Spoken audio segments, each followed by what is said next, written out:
تم نے مجھ سے پہلی ملاقات میں کہا تھا کہ بغیر روابط بڑھائے اور افسران کو خوش کیے کام نہیں ہو سکتا۔ مجھے کھل کر بتاؤ کہ یہاں کن کن کو خوش کرنا پڑتا ہے۔ وہ کہنے لگا، آپ یہ تو جانتے ہی ہوں گے کہ جہاں ایک ہی چیز کی سپلائی کرنے والے کئی ہوں تو پھر افسران کی خوشنودی تو حاصل کرنا ہی پڑتی ہے۔ یہاں پر اے ڈی او ایس اور D A D O S کے علاوہ لنگر انچارج اور میں نے فوراً ہی لقمہ دیا کہ کیمپ کمانڈنٹ کو بھی خوش کرنا ہوگا۔ اس نے اس بات میں سر ہلایا۔ میں نے اسے کہا کہ یہ سب میں تمہارے ذمہ لگاتا ہوں۔ مجھے لنگر انچارج اور کیمپ کمانڈنٹ سے ملوا دو۔ اگر میں اپنی چائے یہاں فروخت کرنے میں کامیاب ہو گیا تو اس کا سہرا تمہارے سر ہوگا اور تم بھی بہت فائدے میں رہو گے۔ یہ کہتے ہوئے میں نے 2,000 روپے چپکے سے اس کے ہاتھ میں تھما دیے۔ وہ پہلے تو انکار کرتا رہا لیکن اس کا انکار محض رسمی سا تھا۔ میں نے ذرا زیادہ زور دیا تو اس نے وہ روپے جیب میں ڈال لیے۔ میں نے اسے کہا کہ یہ محض پیشگی ہے، تم میرا کام کرو اور میں تمہیں مستقل خوش کرتا رہوں گا۔ اس نے مجھ سے سوال کیا، آپ کے کہنے کے مطابق آپ کی چائے کی کوالٹی بہت اعلیٰ ہے اور قیمت کم۔ اگر آپ کو چائے سپلائی کا آرڈر مل جائے تو آپ کو سپلائی برقرار رکھنے کے لیے کچھ لوگوں کو ہر 3 ماہ کے بعد خوش کرنا پڑے گا۔ اس طرح تو آپ کا منافع نقصان میں بدل جائے گا۔ میں نے ہنس کر کہا، یہ کاروباری راز ہے لیکن میں تمہیں بتا دیتا ہوں کہ میں آہستہ آہستہ اپنی چائے کی کوالٹی کم کرتا جاؤں گا اور غیر محسوس انداز میں یہ نقصان نفع میں بدل جائے گا۔ میں نے اسے کہا کہ میں ایک بڑے کاروباری خاندان یعنی چوپڑا فیملی سے ہوں اور ہمیں سمجھایا گیا ہے کہ ہر کام میں فوری منافع کا نہ سوچو، بلکہ اگر شروع میں کچھ نقصان بھی اٹھانا پڑے تو اٹھاؤ، کیونکہ یہی نقصان بعد میں بڑے منافع میں بدل جاتا ہے۔ غرض یہ ہے کہ میں نے اسے اس طرح ذہنی طور پر اپنے قابو میں کیا کہ اس نے مجھے اسی وقت لنگر کے انچارج اور کیمپ کمانڈنٹ سے ملوانے کی حامی بھر لی اور مجھے لنگر کی طرف لے گیا۔ لنگر انچارج اس وقت فوجیوں میں کھانے کی تقسیم کا جائزہ لے رہا تھا اور خاصا مصروف تھا۔ کلرک نے اسے اپنی طرف متوجہ کیا۔ وہ صوبے دار تھا اور پرانا گھاگ دکھائی دیتا تھا۔ میرا تعارف کروانے کے بعد کلرک نے ان سے کہا کہ ان کی چائے آپ کے پاس آئے گی، اسے پاس کرنا آپ کا کام ہے۔ یہ میرے دوست ہیں اور ان کا کام ضرور ہونا چاہیے۔ یہ آپ کی سیوا بھی کریں گے۔ لنگر انچارج نے میرا جائزہ لیا اور کہا کہ صاحب، مال ٹھیک ہو تو ہم کیوں انفٹ کریں گے۔ ساتھ ہی اس کلرک کو کہا کہ وہ مجھے شام کو اس کے کوارٹر میں لے آئے۔ وہ بمائے فیملی وہاں رہتا تھا۔ میں نے حامی بھر لی اور پھر ہم کیمپ کمانڈنٹ کے دفتر کی طرف چل پڑے۔ کیمپ کمانڈنٹ کا دفتر کوارٹر گارڈ سے منسلک تھا۔ کمانڈنٹ ایک فل کرنل تھا اور اس وقت کھانے کے وقفے میں گیا ہوا تھا۔ اس کے دفتر کے تقریباً سارے کلرک میرے ہمراہی کلرک کے خاصے جاننے والے تھے۔ ان کی بے تکلفی دیکھ کر مجھے احساس ہوا کہ اندر ہی اندر اے ڈی او ایس کے دفتر سے لے کر لنگر اور کیمپ کمانڈنٹ میں ایک زنجیر بنی ہوئی ہے اور سب مل بانٹ کر کھاتے ہیں۔ کیمپ میں ٹریننگ کے لیے فوجی جوان صرف 3 ماہ کے لیے آئے ہوتے ہیں۔ اس دوران کی خوراک، صابن اور تمام وہ اشیاء ان کو فری مہیا کی جاتی۔ ان کی کوالٹی میں ہیر پھیر کر کے اور ٹھیکیداروں سے ملی بھگت کر کے زیادہ قیمت کے ٹینڈر منظور کیے جاتے۔ اسی لیے ان تینوں کے دفاتر کے کلرک آپس میں خاصے بے تکلف تھے۔ تمام حالات کا مکمل جائزہ لینے کے بعد میں اے ڈی او ایس کے کلرک کے ہمراہ واپس لوٹ آیا۔ شام کو مجھے لنگر انچارج کے گھر جانا تھا۔ اے ڈی او ایس کے کلرک کو میں اب آئندہ شیام کہوں گا۔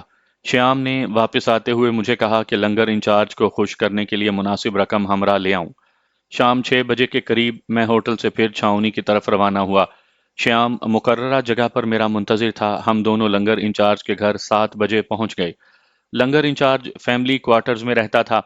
اس نے ہمیں ایک کمرے میں بٹھایا۔ رسمی گفتگو اور خاطر تواضع کے بعد اس نے خود چائے کی بات چھیڑ دی اور اپنی اہمیت جتانے کے لیے کہنے لگا کہ اگر میں چائے کو پاس نہ کروں تو اے ڈی او ایس والے کچھ نہیں کر سکتے۔ آخر میں نے 1200-1300 افراد کو خوراک کے معاملے میں مطمئن کرنا ہوتا ہے۔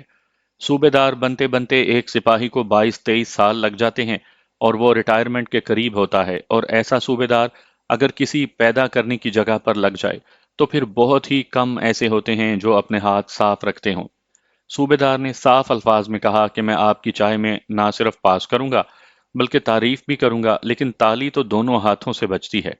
صوبے دار کو راہ راست پر لانے کا میں ابھی سوچ ہی رہا تھا کہ اس نے خود میری مشکل آسان کر دی۔ اس نے کہا کہ صرف جوانوں اور این سی اوز کے لیے روزانہ 4000 سے زیادہ بڑے کپ کی چائے بنتی ہے۔ اس سے آپ کو اندازہ ہو سکتا ہے کہ آپ کی کتنی چائے ہم استعمال کریں گے۔ چائے کی منظوری کے دوسرے مرحلے آپ خود طے کریں گے۔ جس تاریخ سے آپ کی چائے لنگر میں استعمال ہونی شروع ہوگی، میں 5,000 روپیہ ماہوار آپ سے لوں گا۔ میں نے منظور کر لیا اور اسے پیشگی 2,000 دے دیے۔ تھوڑی دیر کے بعد ہم اس کے گھر سے لوٹ آئے۔ شیام نے مجھے رات کو 8 بجے شراب خانے میں ملنے کا کہا۔ اب 8 بجنے میں وقت ہی کتنا رہ گیا تھا۔ میں نے ہوٹل جانے کا ارادہ ترک کیا اور شراب خانے میں پہنچ گیا۔ شیام نے جس طرح مجھے خرچ کرتے اور پیسے لٹاتے دیکھا تھا، اس سے وہ مجھے ایک موٹا شکار سمجھ بیٹھا۔ وہ جلد از جلد اپنی موجودگی میں مجھے کیمپ کمانڈنٹ کے دفتر کے کلرکوں سے ملوانا چاہتا تھا تاکہ میری کوئی ڈیل اس کی غیر موجودگی میں نہ ہو۔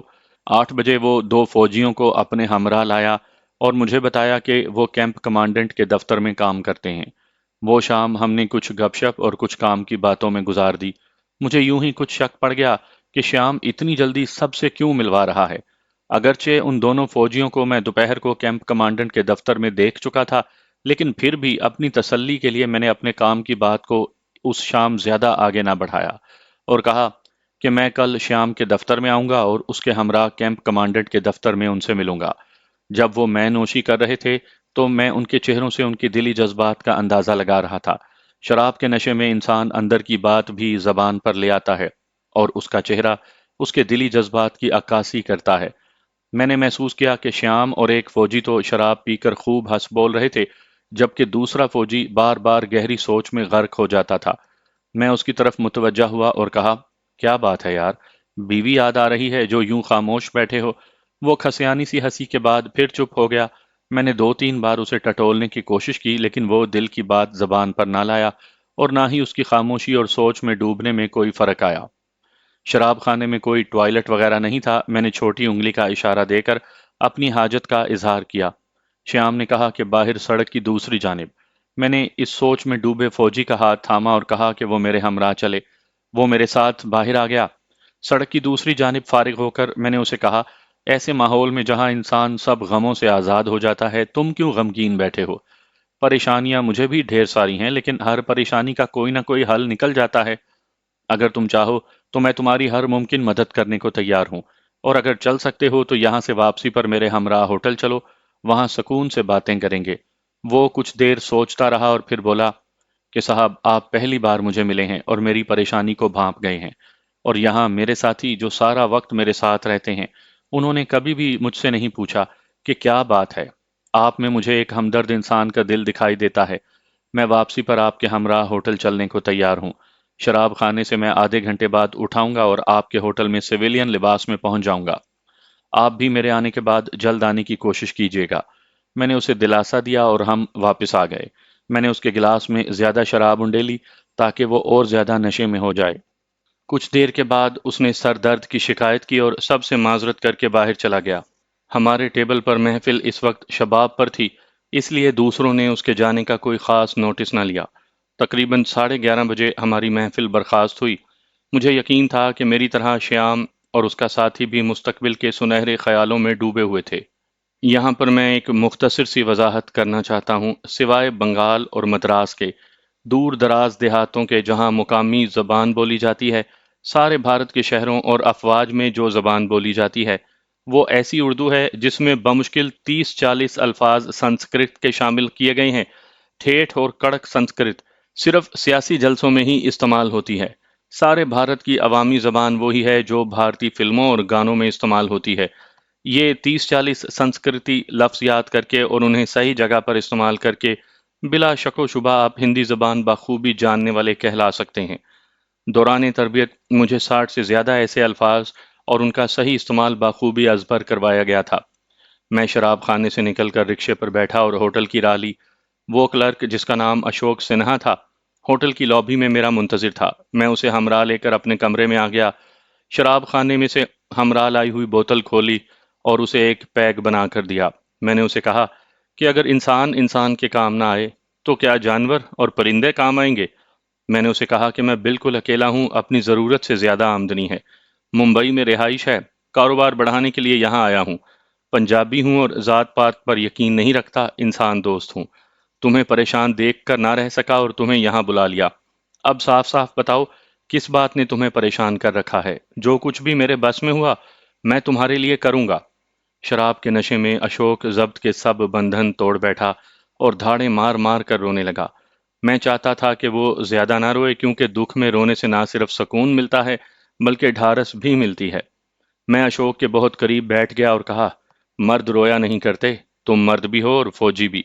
تمہیں تو ہرگز رونا نہیں چاہیے، بلکہ اپنی پریشانی کو دور کرنے کی تدبیر کرنی چاہیے، اور پھر میرا وعدہ ہے کہ تمہاری ہر ممکن مدد کروں گا۔ اسے تسلی دی تو وہ بولا، صاحب، میرے پتا سورگ باش ہو چکے ہیں، میری 3 بہنیں ہیں، اور صرف اس وجہ سے کسی کی بھی شادی نہیں ہوئی کہ میری آمدنی اس قدر نہیں کہ جہیز دے سکوں۔ سب سے بڑی بہن کی ایک جگہ سگائی ہوئی، 2 سال ہو چکے ہیں، لیکن محض جہیز نہ ہونے کی وجہ سے پھیرے نہیں ہو پائے۔ اب لڑکے والوں نے سگائی توڑنے کی دھمکی دی ہے۔ ماتا جی اسی غم میں گھل گھل کر بیمار ہو چکی ہیں۔ میں نے ہر طرح سے کوشش کر کے دیکھ لیا ہے، لیکن کہیں سے رقم کا انتظام نہیں ہوا۔ میں ہر مشکل سے مشکل کام کرنے کو تیار ہوں، لیکن اپنی بہن کی سگائی ٹوٹتے نہیں دیکھ سکتا۔ اس کی دکھ بھری کہانی برِ صغیر کے 80% گھرانوں کی داستان تھی۔ لاکھوں لڑکیاں جہیز نہ ہونے کی وجہ سے شادی کی عمر کو عبور کر کے بوڑھی ہو چکی ہیں۔ والدین کی مجبوری کو لڑکے والے سننا بھی پسند نہیں کرتے، اور لڑکے کا باقاعدہ بھاؤ تاؤ کر کے اسے بیاتے ہیں، اور جن لڑکی والوں کے پاس دینے کو کچھ نہیں ہوتا، وہ جھوٹی آس لگائے بوڑھی ہو جاتی ہیں، اور جو ذرا ماڈرن ذہن رکھتی ہیں وہ گھر سے بھاگ جاتی ہیں، اور ان کا انجام بالآخر کسی کوہبہ خانے میں ہوتا ہے۔ میں نے اشوک سے پوچھا کہ اسے کتنی رقم کی ضرورت ہے۔ اس نے کہا کہ بڑی بہن کی شادی کے لیے اگر اسے 25,000 روپے مل جائیں تو وہ بآسانی اس فرض سے سبکدوش ہو سکتا ہے۔ میں نے اسے کہا کہ اگر اسے 25,000 مل بھی جائیں تو وہ صرف ایک بہن کی ذمہ داری سے عہدہ برا ہو سکے گا، دوسری 2 بہنوں کی ذمہ داری تو پھر بھی اس پر باقی رہے گی۔ میں نے اسے کہا، میں تمہاری مدد کرنے کو تیار ہوں، مجھے بھی ایک مخلص دوست کی تلاش ہے، اور شاید تم ہی ایسا دوست ثابت ہوگے۔ بہرحال فکر نہ کرو، میں تمہاری اس مجبوری میں تمہارا پورا ساتھ دوں گا۔ میں نے اسے کہا کہ ممبئی میں ہم نے ایک کلب بنایا ہوا ہے جس کے ممبر صرف غیر شادی شدہ مرد اور عورت ہی بن سکتے ہیں۔ اس کلب میں ہم ہر طبقے کے لوگوں کو ممبر بناتے ہیں، اور ان کے لیے نہ صرف موضوع رشتے تلاش کرتے ہیں بلکہ شادی کے وقت بھرپور مالی اعانت بھی کرتے ہیں۔ تمہاری بڑی بہن کی شادی کے لیے اپنی طرف سے اور کلب کی طرف سے پورے 25,000 کا بندوبست کر دوں گا، بلکہ تمہاری دوسری 2 بہنوں کے لیے بھی کلب کی مدد سے موضوع رشتے تلاش کروں گا۔ میں نے اسے خاصی تسلی دی، اور پھر اچانک جیسے کچھ یاد آ گیا ہو، اسے کہا کہ بہت سارے فوجی بھی ہمارے کلب کے ممبرز ہیں، اور ان ممبروں میں جہاں تک مجھے یاد ہے ٹینک ریجمنٹوں کے کچھ جوان اور افسران بھی شامل ہیں۔ پھر یادداشت پر زور دیتے ہوئے کہا کہ جہاں تک مجھے یاد ہے ٹینک کی ہی کسی ریجمنٹ کا ایک جوان جو ہمارا ممبر تھا، وہ یہاں ٹریننگ حاصل کرنے آیا تھا۔ اس کی ایک بہن کی شادی بھی اسی وجہ سے رکی ہوئی تھی۔ وہ غالباً پنجاب کے علاقے کا تھا اور ہمارے کلب کی دہلی کی شاخ سے ممبر بنا تھا۔ اس کی بہن کی شادی بھی ہمارے کلب کی مالی اعانت سے ہوئی تھی۔ کلب کے قواعد و ضوابط کے مطابق اس نے کلب سے حاصل شدہ رقم نہایت معمولی اقساط میں واپس کرنی تھی۔ 2-3 اقساط کی ادائیگی کے بعد اس نے پھر رابطہ نہیں کیا۔ میں نے ماتھے پر ہاتھ مارتے ہوئے کہا کہ اس کا نام اور ریجمنٹ ذہن سے نکل گئی ہے، لیکن اس کا نام سنتے ہی میں فوراً پہچان لوں گا اور اس سے رابطہ کر کے اس سے بقایا اقساط کی ادائیگی کا تقاضا کروں گا۔ میں نے اسے کہا کہ مالی اعانت حاصل کرنے والے اگر اقساط کی ادائیگی بھی بند کر دیں تو اس نیک مقصد کے لیے قائم کلب آخر کیسے چل سکتا ہے۔ میں نے دوبارہ کہا کہ اگر نام اور ریجمنٹ کی لسٹ سامنے ہو تو میں اسے پہچان لوں گا۔ اشوک کو اپنی مشکل حل ہوتے ہوئے سامنے نظر آ رہی تھی، اور اس کے لیے اسے میری خوشنودی کی ضرورت تھی۔ اس نے کہا، صاحب، آپ کی بڑی مہربانی کہ آپ نے اس مشکل وقت میں میرا ساتھ دینے کا وعدہ کیا ہے۔ یہ ہے تو خلاف ضابطہ اور قانون کے مطابق پکڑے جانے پر میرا کورٹ مارشل بھی ہو سکتا ہے، لیکن میں پھر بھی مکمل فائل جو کہ میرے دفتر کے ایک کلرک کے پاس ہے کسی طرح حاصل کر کے کل رات آپ کو ہوٹل میں لا دوں گا، اور آپ اس سے اپنے مطلوبہ شخص کو تلاش کر لیجئے گا۔ اگلی صبح دفتر کے وقت سے پہلے وہ فائل آپ سے میں واپس لے جاؤں گا۔ اس کا ذکر بھی کسی سے نہ کیجیے گا۔ تھوڑی دیر کے بعد میں نے اسے رخصت کرتے وقت 1,000 روپیہ اس کی جیب میں ڈال دیا۔ اس فائل کا حصول میرے لیے کسی جیک پاٹ سے کم نہیں تھا، اور اشوک کو میں نے اپنے قابو میں کر لیا تھا۔ دوسرے دن میں اے ڈی او ایس کے دفتر میں گیا اور اے ڈی او ایس سے ملا۔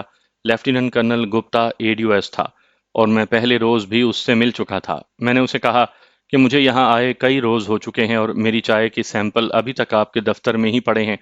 میں ممبئی کی پر رونق زندگی سے دور یہاں ہوٹل میں ایک طرح سے مقید ہو چکا ہوں اور بہت بور ہو رہا ہوں۔ اس لیے آپ میرے سیمپل متعلقہ لوگوں تک بھجوائیں تاکہ جلد کچھ فیصلہ ہو سکے۔ ADOS سے میری ساری گفتگو انگلش میں ہوتی تھی۔ وہ میری شخصیت، لباس اور نپی تلی انگریزی سے متاثر ہوا، یا اس کے پیش نظر بھی نوٹوں کی چمک تھی۔ اس نے میرے سامنے اپنے دفتر کے ایک کلرک کو میرے سیمپل لنگر بھجوانے کا آرڈر دیا، اور پھر مجھے کہا کہ یہ محض ایک رسمی کارروائی ہے کہ سیمپل لنگر میں استعمال کرنے کے لیے بھیجے جاتے ہیں۔ میں بغیر لنگر میں بھیجے بھی فیصلہ کر سکتا ہوں، اور جہاں تک تمہاری بوریت کا سوال ہے تو کل شام تم میرے مہمان ہوگے اور میں تمہیں اپنے ہمراہ آفیسرز میس میں لے چلوں گا۔ میں نے کرنل گپتا کا شکریہ ادا کیا اور اس سے اجازت لے کر اس کے دفتر میں کلرکوں کے پاس آ گیا۔ شیام سے کچھ دیر گپ شپ کی۔ اس نے بتایا کہ کرنل گپتا نے آپ کے سیمپل لنگر میں بھجوانے کا آرڈر کیا ہے۔ میں نے اسے کہا کہ میں اسی سے مل کر آ رہا ہوں۔ اب چونکہ ہمیں جلد کام کرنا ہے، اس لیے مجھے کیمپ کمانڈنٹ کے دفتر لے چلو۔ وہاں جانے کا عذر میں نے یہ بتایا، چونکہ میرے سیمپل لنگر میں جا رہے ہیں، اس لیے شاید آج یا کل وہاں استعمال کیے جائیں۔ کیمپ میں رہنے والے لنگر کے متعلق کوئی شکایت بھی ڈائریکٹ لنگر میں نہیں کر سکتے، بلکہ اپنے سینئرز کے ذریعے کیمپ کمانڈنٹ سے کر سکتے ہیں۔ کیمپ کمانڈنٹ کا دفتر اس شکایت کی چھان بین کرتا ہے، اور یہ فوجی ڈسپلن کا لازمی حصہ ہے۔ تھوڑی دیر کے بعد شیام مجھے ہمراہ لے کر کیمپ کمانڈنٹ کے دفتر چلا گیا۔ میں اشوک سے ملنا چاہتا تھا۔ اشوک نے مجھے دیکھا اور مجھے اس کے چہرے پر ایک اطمینان نظر آیا۔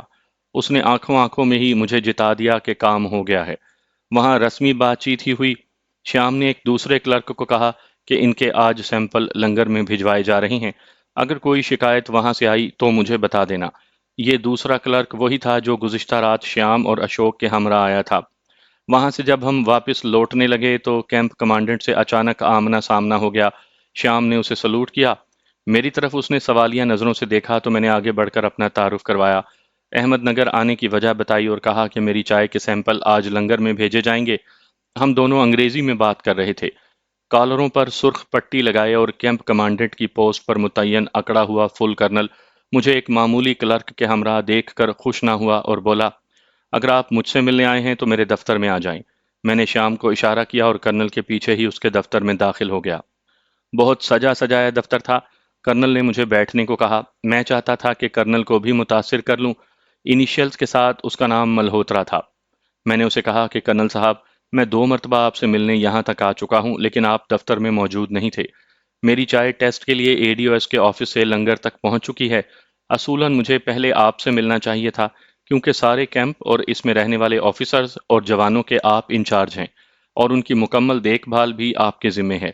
آپ کے دفتر تک آنے کے لیے میں نے ADOS کے ایک کلرک کو ہمراہ لیا، کیونکہ مجھے معلوم ہوا تھا کہ آپ کے دفتر میں آنے اور آپ سے ملنے کے لیے درخواست دینی پڑتی ہے۔ میں یہاں ہوٹل میں ٹھہرا ہوں اور زیادہ دن یوں ہی نہیں رہ سکتا، اس لیے یہ شارٹ کٹ استعمال کیا۔ اس کے ساتھ ہی میں نے اپنا بزنس کارڈ کرنل کو پیش کیا۔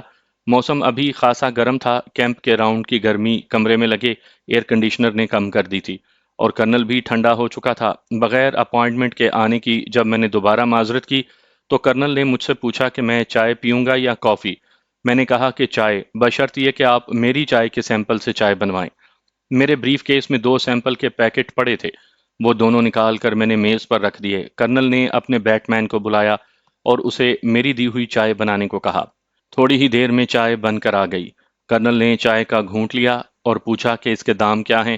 میں نے قیمت بتا دی۔ چائے کا کپ ختم کرتے ہی اس نے انٹرنل فون پر لنگر انچارج کو فون کیا اور کہا کہ آج جو نئی چائے تمہارے پاس آ رہی ہے وہ میں نے پی ہے اور مجھے بہت پسند آئی ہے۔ میں نے اس کا شکریہ ادا کیا۔ چند لمحے ادھر ادھر کی بات چیت کے بعد میں نے اس سے اجازت چاہی اور چلتے چلتے کہا کہ کل میں کرنل گپتا کے ہمراہ آفیسرز میس میں آ رہا ہوں، امید ہے وہاں آپ سے بھی ملاقات ہوگی۔ کرنل ملہوترا نے اس بات میں سر ہلایا اور مسکراتے ہوئے کہا، young man, you look like an officer, so try to remain among officers.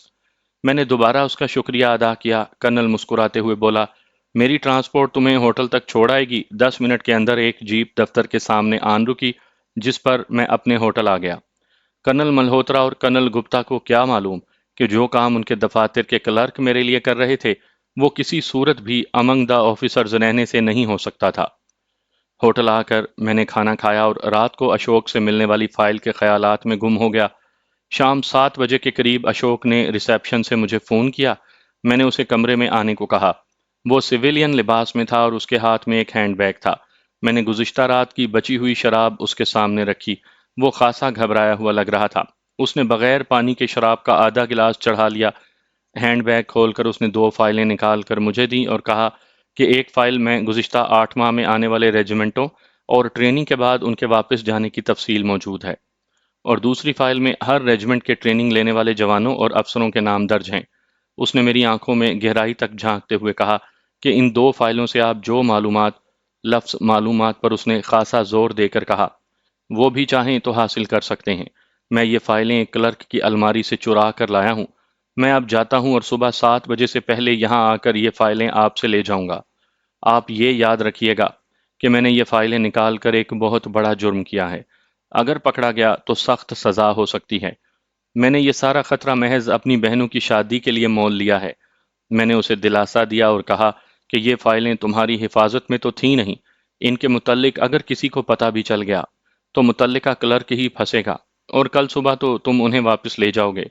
میں نے اسے 2,000 روپے دیے اور کہا کہ جلد از جلد اس کے لیے روپے کا انتظام کروں گا۔ اشوک نے باقی شراب بھی گلاس میں انڈیلی اور غٹا غٹ پی گیا۔ اتنی پینے کے باوجود وہ گھبرایا ہوا تھا۔ اس نے ہینڈ بیگ وہیں چھوڑا اور صبح 7 بجے آنے کا کہہ کر واپس چلا آیا۔ میں نے فائلوں کا سرکاری جائزہ لیا تو معلوم ہوا کہ یہ تو ہمارے لیے بیش قیمت معلومات سموئے ہوئے تھیں۔ ایک فائل میں 71 کی جنگ کے بعد تربیت کے لیے آنے والی تمام ریجمنٹوں کے نمبر، افسران اور جوانوں کی تعداد، کن ٹینکوں پر ٹریننگ دی گئی اور پھر واپس کہاں گئی، یہ سب تفصیلات درج تھیں۔ دوسری فائل خاصی موٹی تھی اور اس میں ہر ریجمنٹ کے جوانوں کے نام، رینک، نمبر اور میڈیکل سہولتیں جو دی گئیں وہ درج تھیں۔ اسی طرح افسران کی فہرست اور رینک اور دیگر تفصیلات درج تھیں۔ فائلیں دیکھنے کے بعد ہی مجھے احساس ہوا کہ وہ کتنی اہم تھیں۔ میں نے فوری فیصلہ کیا کہ بجائے ان فائلوں کی تفصیلات نقل کرنے کے، کیوں نہ یہ دونوں فائلیں ہی پاکستان بھجوا دوں۔ مجھے یقین تھا کہ میرے سینئرز میری اس کامیابی پر اچھل پڑیں گے جب انہیں اصل فائلیں مل جائیں گی۔ میں نے فوری طور پر سامان پیک کیا، ہوٹل کا بل ادا کیا اور بسوں کے اڈے کی طرف روانہ ہو گیا۔ اب میں کچھ گھبرایا ہوا تھا کہ خدا نخواستہ کامیابی کا یہ کھیل کہیں بگڑ نہ جائے۔ یہ تو مجھے یقین تھا کہ اشوک صبح مجھے ہوٹل میں موجود نہ پا کر میرے متعلق خاصا کچھ سمجھ جائے گا، لیکن چونکہ وہ خود اس میں ملوث تھا اس لیے کسی کو بھی میرے بارے میں نہیں بتائے گا۔ اے ڈی او ایس اور کیمپ کمانڈنٹ میرے متعلق کسی طرح کے بھی شک کا شکار نہیں ہوں گے۔ احتیاطاً میں نے ہوٹل سے چلتے ہوئے ریسیپشنسٹ کو بتا دیا کہ ایمرجنسی کی وجہ سے فوری طور پر ممبئی جا رہا ہوں، اگر کوئی میرے متعلق پوچھے تو یہی بتا دینا۔ بسوں کے اڈے پر معلوم ہوا کہ ایک بس اڈے سے ابھی نکلی ہے اور نہر کے پل کے پاس سواریاں لینے کے لیے کھڑی ہوگی۔ اڈے سے ہی میں نے 2 سائیکل رکشے لیے اور ایک پر سامان اور دوسرے پر خود بیٹھ کر انہیں پوری رفتار سے نہر کے پل کی طرف چلنے کو کہا۔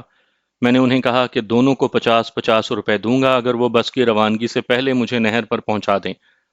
50 روپیوں کی لالچ میں انہوں نے سائیکل رکشوں کو موٹر سائیکل بنا دیا۔ نہر کے پل پر بس ابھی کھڑی تھی۔ میں نے ٹکٹ لیا اور سیٹ پر بیٹھ کر یہ دعائیں کرنے لگا کہ کسی انہونی سے پہلے ہی محفوظ مقام تک پہنچ جاؤں۔ بس ٹوٹی پھوٹی سڑک پر ہچکولے کھاتی روانہ ہوئی اور قریباً 5 گھنٹے کے سفر کے بعد اورنگ آباد پہنچ گئی۔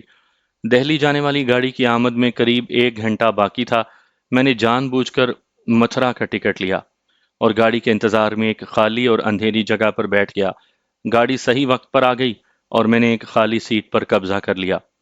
اس وقت میں بالکل خالی الذہن تھا، بس ایک ہی دھن دل و دماغ کا احاطہ کیے ہوئے تھی کہ یہ فائلیں جلد از جلد پاکستان پہنچ جائیں۔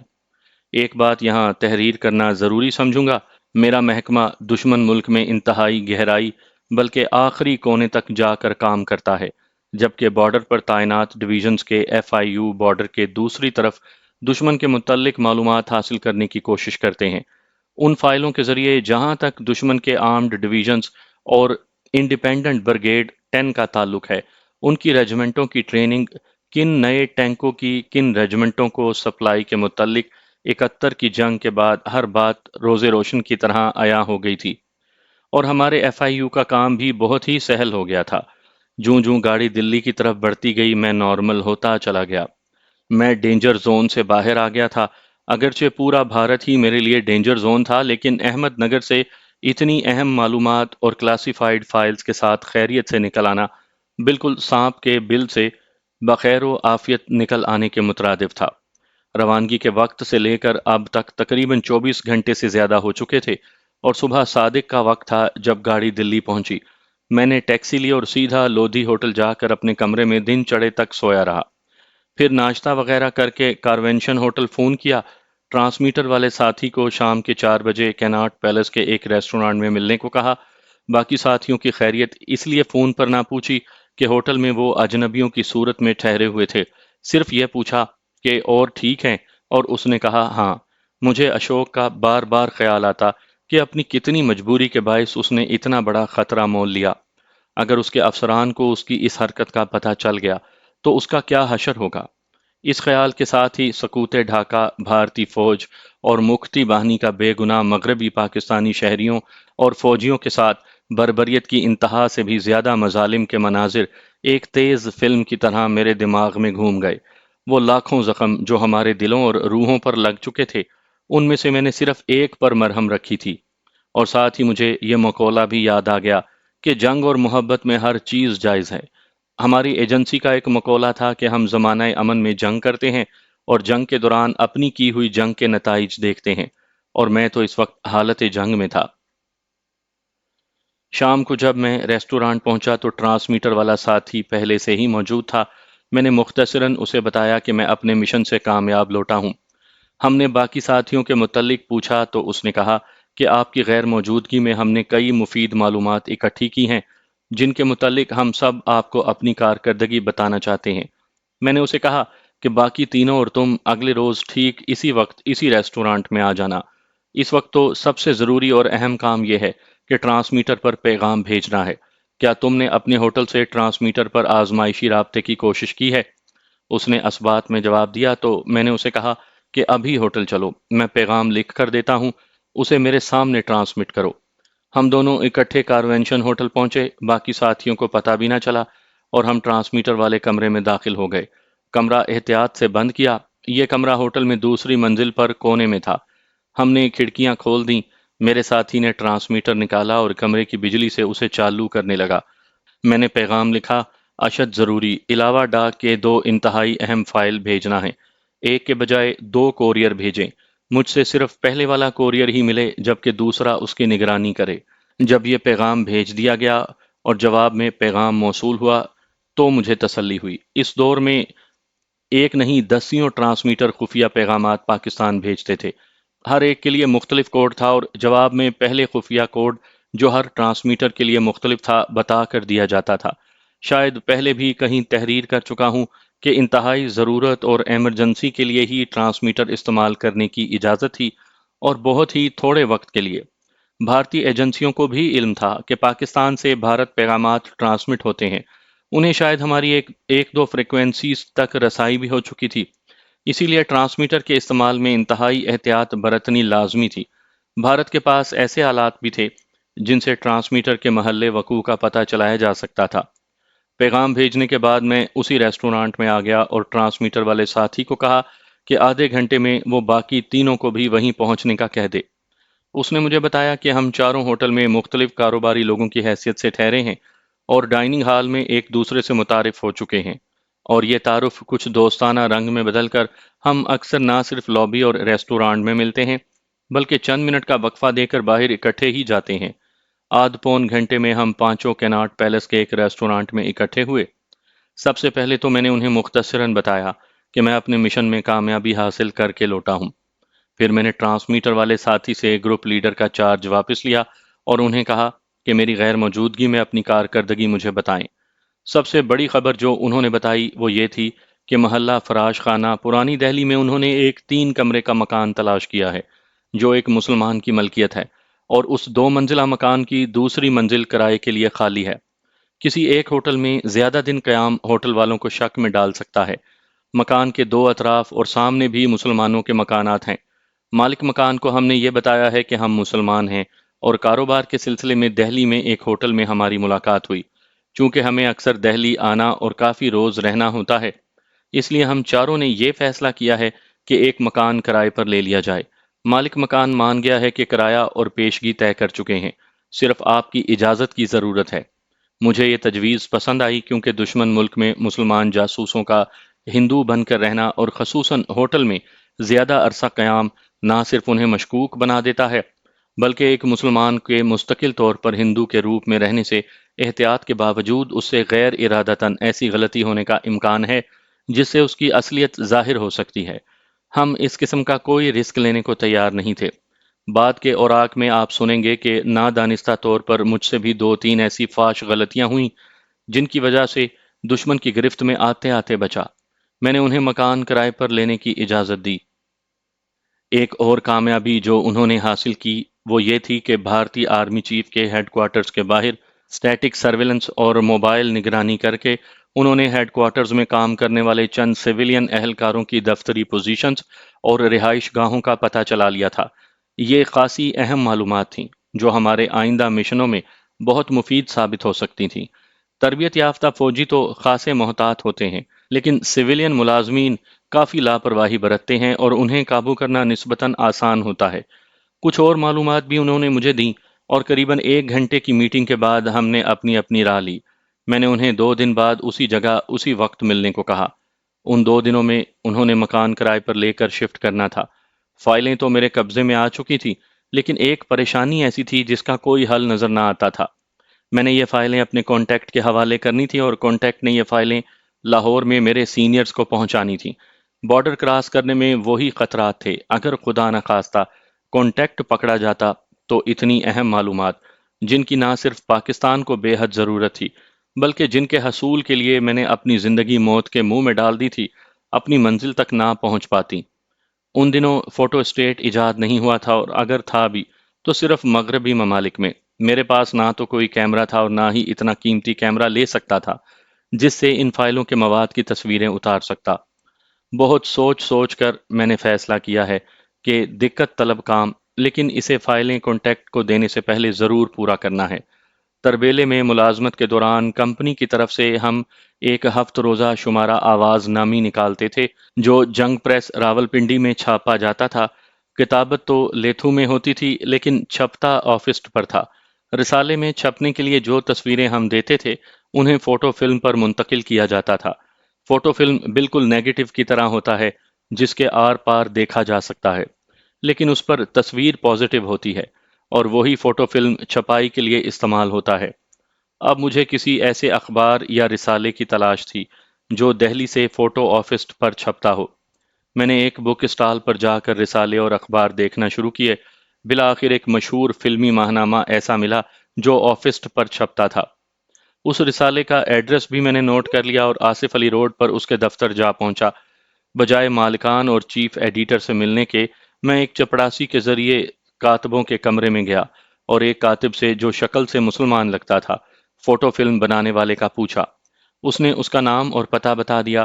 یہ دفتر کا ملازم نہیں تھا بلکہ اس کی اپنی دکان اور اپنے آلات تھے، اور مختلف رسالوں اور اخبارات کے لیے فوٹو فلم بناتا تھا۔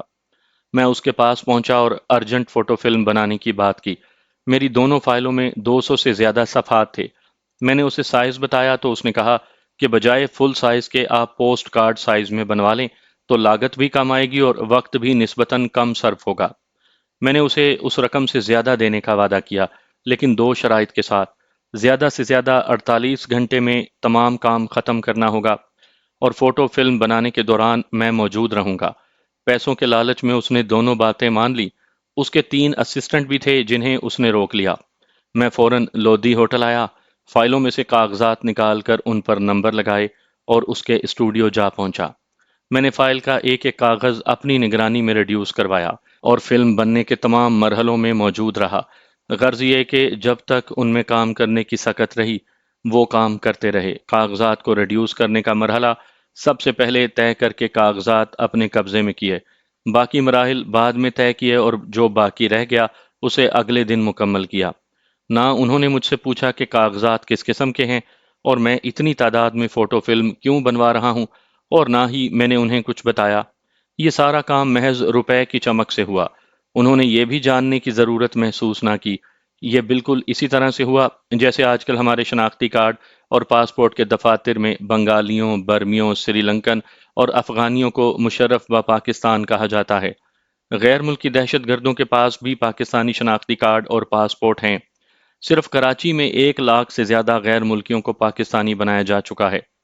سعودی عرب میں منشیات لے جانے والے جو لوگ پکڑے گئے ہیں اور جن کے سر قلم کیے گئے ہیں، ان سب کے پاس پاکستانی پاسپورٹ تھے، جبکہ در حقیقت وہ پاکستانی باشندے نہیں تھے، بلکہ چمک کے زور پر انہوں نے پاکستانی پاسپورٹس بنوا لیے تھے۔ میں نے تمام فوٹو فلم ترتیب وار ایک ڈبے میں محفوظ کر لیے اور فائلوں کے کاغذات کو بھی دوبارہ ترتیب دے کر فائل کر دیا، اور دونوں فائلوں کو پلاسٹک میں اس طرح باندھ دیا کہ پانی میں گرنے سے وہ خراب نہ ہو جائیں۔ مکمل واٹر پروفنگ کے بعد میں نے انہیں جیوٹ کے ایک تھیلے میں رکھ کر سی دیا۔ اب میں مطمئن تھا کہ اول تو انشاءاللہ یہ فائلیں بحفاظت میرے سینئرز تک پہنچ جائیں گی، اور اگر خدا نہ خواستہ نہ پہنچ سکیں تو ان کی فلم فوٹو میرے پاس موجود ہے، جو میں کسی اور ذریعے سے پاکستان پہنچانے کا انتظام کروں گا۔ میں نے خفیہ روشنائی سے احمد نگر میں مشن کی کامیابی اور مزید معلومات تحریر کی۔ وقت مقررہ پر میرے ساتھی اس ریسٹورانٹ میں مجھے ملے۔ وہ مکان میں شفٹ ہو چکے تھے۔ کچھ فرنیچر انہیں مالک مکان نے دیا تھا اور کچھ انہوں نے خرید لیا تھا۔ میں نے اپنی ڈاک میں اخراجات کی تفصیل لکھ دی تھی۔ مجھے اور میرے ساتھیوں کو مزید رقم کی ضرورت تھی، کیونکہ اب مجھے دہلی میں اونچے طبقے کے لوگوں سے میل جول بڑھانا تھا، اور میرے ساتھیوں نے بھی اپنے مشنز کی تکمیل کی طرف بڑھنا تھا۔ ہم سب کو اب کانٹیکٹ کی آمد کا انتظار تھا۔ ٹرانسمیٹر پر ہمارے پہلی بار رابطہ کے بعد امکان تھا کہ ہمیں نئی ہدایات ملتیں۔ میرے دو ساتھی جھانسی اور بابینا دوبارہ جانے کو بےتاب تھے تاکہ اپنا مشن پورا کر سکیں، لیکن میں نے انہیں ڈاک ملنے تک اس ارادے سے باز رکھا۔ میں نہیں چاہتا تھا کہ کسی فوجی علاقے میں ایک دو دھماکے کر کے ہم بھارتی سیکیورٹی کو چوکس کر دیں۔ علاوہ ازیں دھماکہ خیز مادہ اور ہینڈ گرنیڈ ہمیں بھارت میں اپنے ہمدردوں سے حاصل کرنے تھے، جن کے حصول کے لیے مجھے ان سے رابطہ کرنا تھا۔ میں چاہتا تھا کہ یہ کام مؤخر کر دیا جائے۔ بہرحال میرے چاہنے نہ چاہنے کی بات نہیں تھی، بلکہ ہمیں اوپر کے احکامات کی تعمیل کرنی تھی۔ کانٹیکٹ کی آمد میں صرف 2 دن رہ گئے تھے۔ میں نے ان 2 دنوں کی شامیں اشوکا اور اکبر ہوٹل میں گزاری، اور اب میں نے اپنی پوری توجہ سروسز کلب میں داخل ہونے اور وہاں راہ و رسم بڑھانے پر مرکوز کر دی تھی۔ مقررہ دن اور وقت پر کانٹیکٹ ملا۔ اس نے مجھے اشارے سے بتایا کہ اس کے ہمراہ ایک اور آدمی بھی بھیجا گیا ہے اور وہ نزدیک ہی کھڑا ہے۔ اپنی تسلی کے لیے میں ٹہلتے ٹہلتے اس نئے آدمی کے قریب سے گزرا اور سگریٹ جلانے کے لیے اس سے ماچس مانگی۔ جواباً اس نے کہا کہ ماچس تو لیجئے، لیکن ایک سگریٹ آپ مجھے دے دیں۔ یہ ہمارا نئے آدمی کے لیے مستقل کوڈ تھا۔ صحیح جواب ملنے پر میں نے اسے سگریٹ دیا اور اپنا سگریٹ سلگا کر ٹہلتے ٹہلتے واپس آ گیا۔ کانٹیکٹ وہیں تھا۔ میں نے اپنے ایک ساتھی کو اشارہ کیا جو مجھ سے کچھ فاصلے پر کھڑا تھا۔ وہ میرے سامنے سے گزر کر دوسری جانب جا کھڑا ہوا، جہاں سے کانٹیکٹ اسے نہیں دیکھ سکتا تھا۔ ڈاک اس کے پاس تھی۔ میں نے کانٹیکٹ سے اپنی ڈاک لی اور اسے کہا کہ اس جانب چلے جدھر میرا ساتھی تھا۔ پیچھے پیچھے میں بھی چل پڑا۔ ادھر کانٹیکٹ کا ساتھی بھی فاصلہ رکھ کر اس کے پیچھے چل پڑا۔ میں نے اپنے ساتھی کے پاس سے گزرتے ہوئے ڈاک اسے تھمائی اور بھیجنے والی ڈاک کا پیکٹ اس سے لے لیا۔ میرا ساتھی فوراً وہاں سے اپنے گھر کی طرف روانہ ہو گیا، اور ڈاک کا پیکٹ لیے میں کانٹیکٹ کے پاس پہنچ گیا۔ کسی کی نظروں میں آئے بغیر میں نے پیکٹ اس کے حوالے کیا۔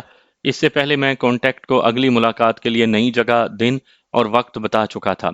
پیکٹ لے کر کانٹیکٹ فوری وہاں سے چل پڑا۔ میں نے دیکھا کہ اس کا ہمراہی کچھ فاصلہ دے کر اس کے پیچھے جا رہا تھا۔ میں دہلی کی گنجان آبادی میں کانٹیکٹ سے سیدھے طور پر بھی مل سکتا تھا اور ڈاک کا تبادلہ کر سکتا تھا، لیکن کسی بھی خطرے کے امکان کو پیش نظر رکھ کر یہ احتیاطی تدابیر اختیار کرنی پڑتی ہیں۔